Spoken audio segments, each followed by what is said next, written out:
here in line. I was not a believer. I was one of the so-called the outside people that have not seen Bigfoot. I was in St. Mary's, Alaska on the Andrusky River. The night before we went, I was having a hot dog roast, and our neighbor came out and we invited him to share hot dogs with him. For some reason I asked him, do you believe in Bigfoot? No. Hell no. I'm sorry, I couldn't swear. But he said, how about you? And I said, well, at most, I hope somebody finds one, proves one's there, just put the naysayers in their places.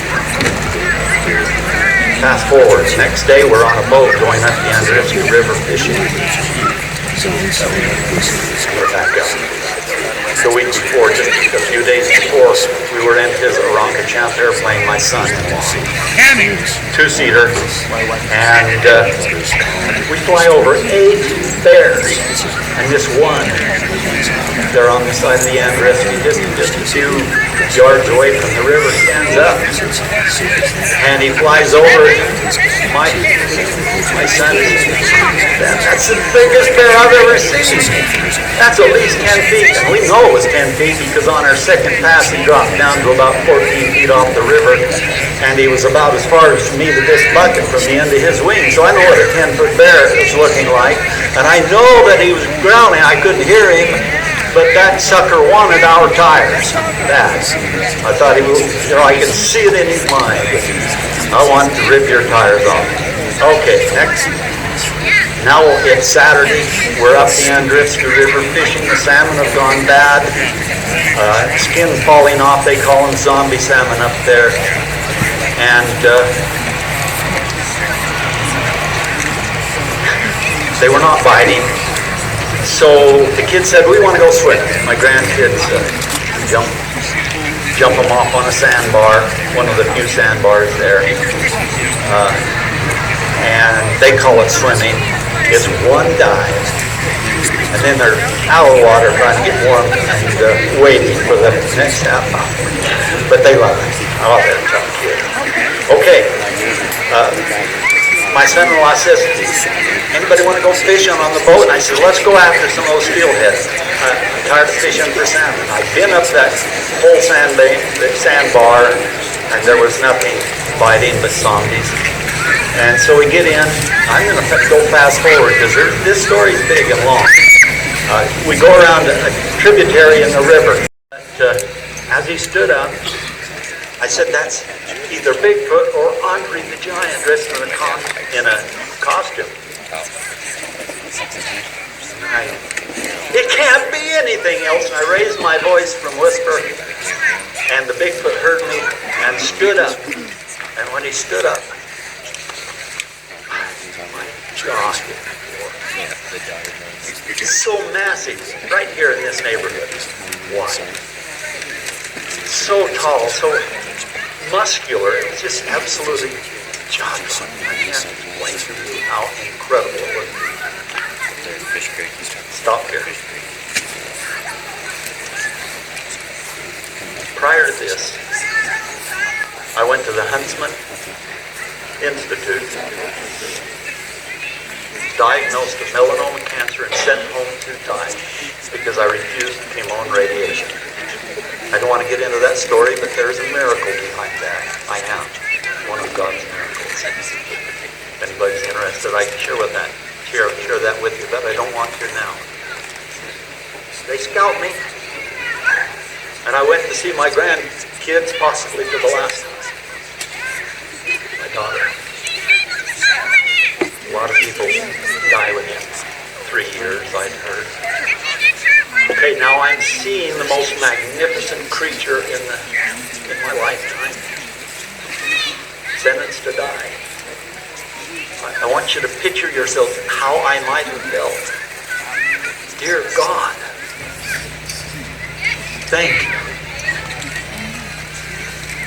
Thank you. I'm afraid.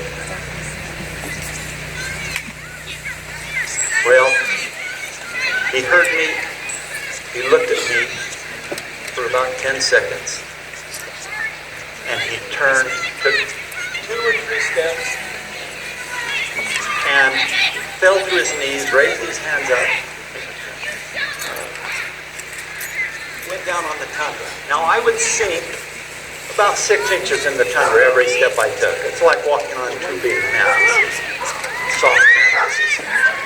And he disappeared from our sight. We couldn't see him. He was hiding in a narrow place with the salmonberry and blueberry bushes were only up to about 6 inches below my knees. And my son-in-law says, "I can't see him. He's too big. How can we not see him?" We were on the river. It was about that steep, looking on the tundra. And we couldn't see him. It was just, okay.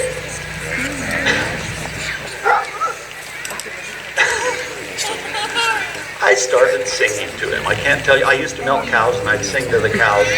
And I'm singing, "For my sunshine, my only sunshine." Softly at first, and I got louder and louder because I thought, no, maybe he can't hear me. And so on the second round, "You make me happy when skies are gray." I yell it out. And he stands up again, looks at us again. I see the exact same thing that I saw before. Looks at us for about 10 seconds, turns and walks away, right past 2 little pine trees. Remember, I'm a praying man. Walks past the pine trees. I have been praying literally to God. God, please, let him walk past those 2 trees so I know how tall he is. He did. Right past them. And then he went up and hid behind some alder trees and watched us for another 10 minutes. And I'm looking for every color of the bush. And I'm looking up for another Bigfoot. Maybe there's one up there. My son-in-law is looking at him. He sees him poke his head up over the salmonberries and blueberries, and that's all he saw. Just the top of his head. He never took his eyes off from that spot. I'm looking all over the place.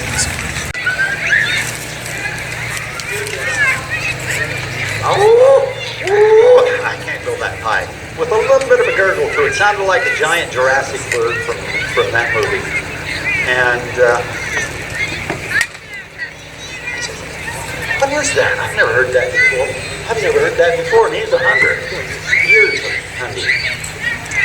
So we heard another Sasquatch. I don't know if he was saying they know we're here. I don't know. But later my grandkid was practicing, trying to see who could be the closest. And one of my grandkids did get pretty close. I gotta make this quick. I watched him walk up over that hill, at least as far as from here to those trees, until he went over the hill. There was not a tree hiding him. Watched him walk up over that. My son-in-law says, "Look at that! No human can walk on the tundra like that. Smooth. Head wasn't bobbing." I've told a million people, he walked down up that hill faster than I could run down. And that's the truth. It's just jaw-dropping. Went over the hill. We never saw him again. I'm begging him to take me to shore. No, he could rip my arms off, and I guarantee you he could. He could. His muscles, I mean, if you stood up right here in the front, you can't compare, even if you had long hair. I mean, he was incredible. Just magnificent. I'm sorry. Thank you.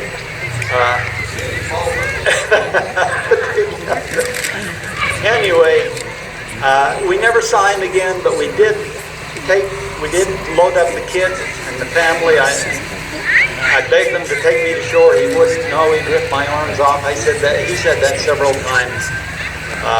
On the way after we got the kids and the family back, going up the hill, or going up the river, I said, "Take me to shore." Go on. No, he ripped my arms off. I said, "Take me off to shore. I'm going up after him. I want to see where he went. I want to see him again." No. I took my wallet off and handed it to my wife, and took my keys out of my pocket, took my coat off, and handed it to my wife, and I put my foot up on the side of the boat. He says, I'm going with you without you. No, Dad, you can't get up over that. It's too thick. I will find a way. And he says, no, Dad, I know I saw a trail down the river. And he took me and my grandkids, the second we hit that trail, it was very steep. My grandkids jumped out of that boat and they went up like monkeys out onto that tundra hillside. My littlest granddaughter, I want to see Yeti, I want to see Yeti. And he puts her on his back and up that trail we go, and my wife says, I'm not going with you. She stayed in the boat to protect the boat. Anyway, I love her. She's sweet. We found the tracks, his tracks. He found, I was going methodically. I wanted, I was an investigator. He just went straight up, found where he laid down. And we examined the tracks, followed the tracks, found some lichen, some moss that had dried in the sun. And when that Bigfoot stepped on that moss, you could see those 5 giant toes. You could see, I took my boots, we followed him for 100 yards. I put my back of the boot on my shoelace, and that's how long his foot was. I measured it once, but I can't remember. And I did this, and that's how wide his feet were. And the no-see-em gnats were just driving us nuts. Mosquitoes were biting, gnats were biting. We all got bit, and they all turned around and down they're going. Followed him for 100 yards maybe, and they're all going down. And I said, wait, Rachel, please come back. Take pictures of this footprint. I found crushed blueberry. She did. And then she started to go again. I said, no, take pictures of me next to this tree. I need to know how tall he was. And I was going to show you that picture. But 2 computers. And every single picture that I took that trip disappeared within the last 3 days. I just heard a yell. I don't understand what's going on and why he doesn't want to be seen, but I have at least 1,000 questions. How can they jump from trees and the earth rumbles? Well, I don't have time to share those questions. You can ask me the questions and maybe I can answer them. A year later, my daughter tells her husband, we're going to this. I cannot face your father and tell him I haven't been out. Should I get my camera? They jumped in his Toronto Champ airplane and up they went. Looked all morning long. My daughter gets motion sick. I have that on my computer, her version of the story, but she didn't want to come. And I understand why. Bless her heart, however. They were returning because she was motion sick, returning to St. Mary's. And he says there's something going into the trees way down there. So he is diving as fast as that plane could go, about 120 max. I wish he was here to tell his story. And my daughter, being sick, she didn't want to look up, but then she decides to look up. Out in the middle of Alaska. No way up there except on the river or a helicopter, and no helicopter anywhere ever. My daughter says, it was a place, we saw him in a place, there was nothing there. It was between no places because there was nothing. And anyway, he's diving towards it, and she says, that dude's wearing a red hoodie. Oh, I forgot to tell you, the one I saw had red hair, just like my daughter. Beautiful red hair. They get a little closer. That's a Bigfoot. She's hitting him on the shoulder, pointing. That's a Bigfoot. I can't tell you what she said.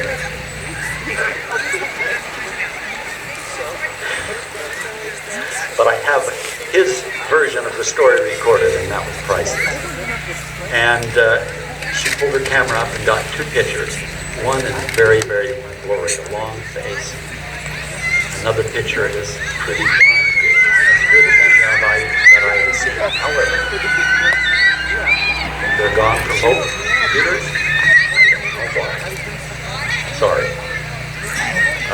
When it shows up on my book, if I can get it on a book, then it will be released to the public, and then it won't matter. But I don't know if Bigfoot will let me do that. Now, I'm supposed to talk about UFOs. Do I have time? Okay. How much? Okay. I'm at the Archaeology Club dinner party, and I'm so excited. 2 days after I get back from Utah, I finally jump up. I've seen a Bigfoot! How many of you want to hear my story? Half the group raises their hands, and I say, all right, come over to my table. And I stand up and I tell the story. And all of them listen. How many of you believe me? Only the half that wanted to hear my story. And they all gathered around me, and I gave them the long, perfect version, and now the word's out. I didn't want to share it at first, but the word's out. St. Mary's Airport, I was so excited. 5 stories I got at the airport. There was only 35 people there. How many years is it? 8 years later? I have over 500, somewhere between 500 and 600 stories, thanks to people just like you, and most of them are right here in the Uinta Basin. You can't point any direction that Bigfoot has not been seen. I have over 50, maybe 100 stories of Bigfoot throwing rocks, logs, pine cones, tents, rocks over tents. Of all those people, not one has ever been hit. But one individual had a great big, almost a bowling ball sized rock in his hand chasing an elk. And the guy's standing there looking at some old ruins. When the Bigfoot and the elk goes running by him, and the Bigfoot sees him,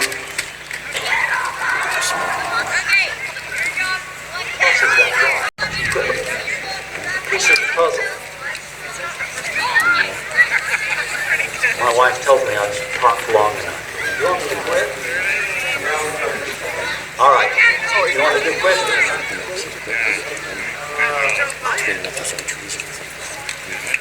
I will end by saying I have got hundreds of UFO stories, at least 20 lost times. Of those, several remember being in the UFO. The reason I get these is I want to share my story so I can relive the memory by sharing it with you. And I am reliving it right now. It's awesome. If somebody looks at me like they don't believe me, take the subject away from them and say, what is the most incredible thing you've ever seen? That's a key. If you want to hear stories, care about other people. I love you. And if I ask for a raise the band, I've seen a Bigfoot, have you? I'd get a lot of hands right here, so don't have to. But it's constant. Near-death experiences.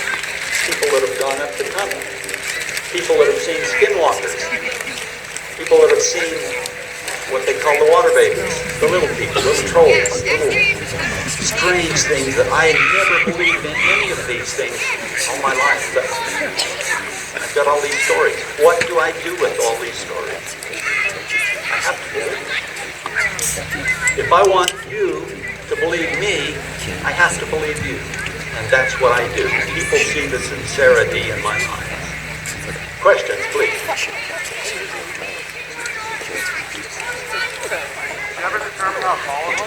Oh, sorry, forgot. The trees, when I stood next to them, took a picture. My granddaughter was behind the tree. I'm in front to the side. The trees were 2 feet less that much, taller than me. So, at that much on top of the tree, he was 6 inches taller than that tree. So, he would have sunk into the tundra some. The lay of the land was kind of like this. So, I think 9 to 10 feet. Next question.